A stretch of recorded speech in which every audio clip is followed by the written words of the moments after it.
All right, Ben, this is quite the theory. I find this theory very interesting. I read this article probably a dozen times earlier today to try to poke holes in it. It makes sense to me, but are there any flaws in this logic?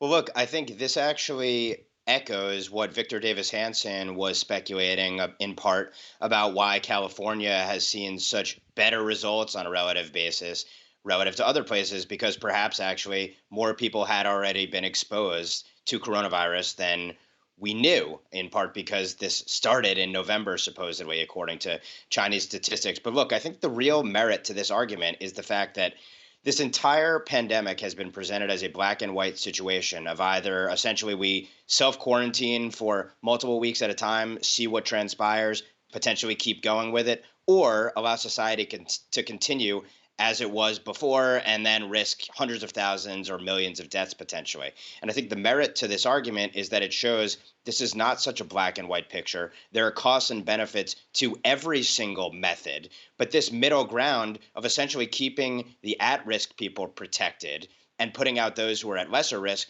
to interact, probably contract the coronavirus, might be asymptomatic in it, but ultimately then build up a herd immunity to it, makes an inordinate amount of sense. It's completely reasonable. And I think ultimately, as we start to come out of this and society reemerges and we tailor policies to the risk levels of populations, I think we're going to see a strategy that's probably akin to this, that's a middle ground. I think we ought to, because we actually have anecdotal evidence just from within the last week that would substantiate a theory like this, where you allow young, healthy, low-risk people to contract the virus because the likelihood is that it will be mild or moderate. They will develop herd immunity, become dead ends. They won't transmit the virus, and that would protect older people or people at higher risk. But the USS Theodore Roosevelt, right now, I mean, it's on the news because the captain of that ship, the skipper of that ship, got fired for leaking a letter to the media talking about how over 100 sailors on that ship contracted COVID-19. Now, perhaps he didn't leak that letter himself, but he knew it would be leaked, and he should be fired, by the way,